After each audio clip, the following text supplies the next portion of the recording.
سوال یہ ہے کہ فیض کیا ہے اور ہمیں کیسے معلوم ہو کہ ہم فیض حاصل کر رہے ہیں، اور جن کو ہم اپنا مینٹور، اپنا مرشد مانتے ہیں، ان کا فیض واقعتاً ہمیں مل رہا ہے، کیونکہ خواتین بہت زیادہ رابطہ نہیں رکھ سکتی اپنے مرشد کے ساتھ، تو اس کا کیا طریقہ کار ہے، ہمیں کیسے معلوم ہو؟ اور اسی سوال کا دوسرا حصہ یہ ہے کہ یوٹیوب پر ہم بہت سارے لیکچرز سنتے ہیں،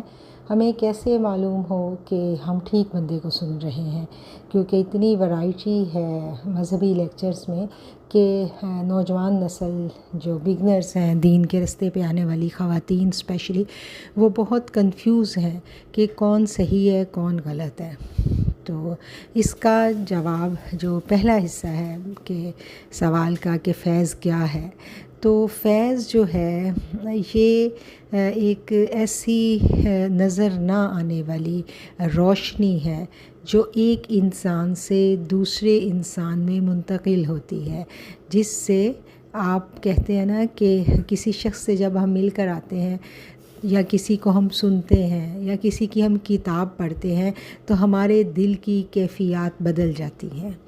اور اس کو ہم فیل کر سکتے ہیں کہ ہماری کیفیات بدل گئیں۔ ایون کہ کہا جاتا ہے نا کہ فیض جو ہے وہ ہم تحریر سے بھی حاصل کر سکتے ہیں، یعنی ہزاروں سال گزر گئے، اگر کسی نے برسوں پہلے کوئی کتاب لکھی تھی، جیسے غنیۃ الطالبین حضرت شیخ عبد القادر جیلانی کی جو شہرۂ آفاق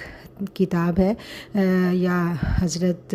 عثمان علی حجویری عرف عام میں جو داتا صاحب جن کو کہا جاتا ہے، ان کی کشف المحجوب کتاب ہے، تو کتابوں کو پڑھ کے بھی ہم فیض حاصل کر سکتے ہیں۔ اب دیکھیں، ہم پڑھتے ہیں اور ہمارے دل کی کیفیت بدل جاتی ہے، ہماری آنکھوں میں آنسو رواں ہو جاتے ہیں، تو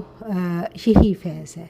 کہ وہ نور نبوت جو نبی کریم علیہ الصلاۃ والسلام سے ایک چین کی صورت میں بٹ رہا ہے،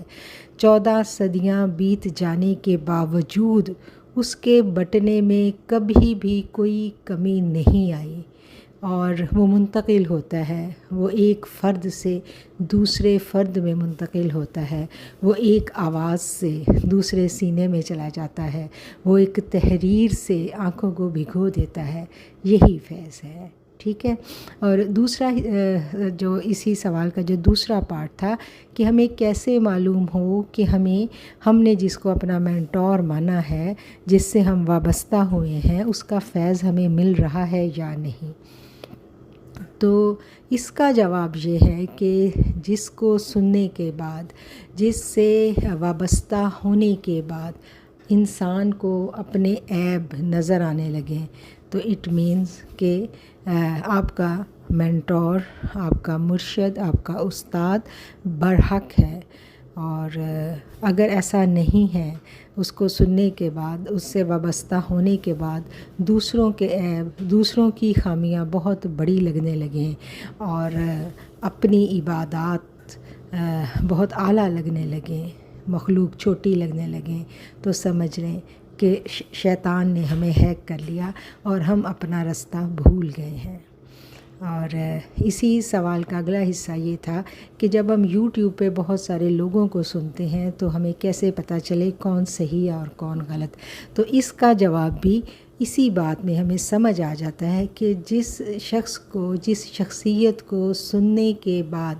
بات تو ساری آقا علیہ الصلاۃ والسلام کی کرتے ہیں، بات تو سارے علماء کرام اللہ کی اور اس کے حبیب علیہ الصلاۃ والسلام کی کرتے ہیں، لیکن جب ان کی باتیں سننے کے بعد مخلوق کے عیب نمایاں ہو جائیں اور اپنی شخصیت بے عیب لگنے لگے اور اپنا آپ بڑا لگنے لگے، سارے دوسرے ارد گرد والے آپ کو بہت چھوٹے لگنے لگیں، تو سمجھ لیں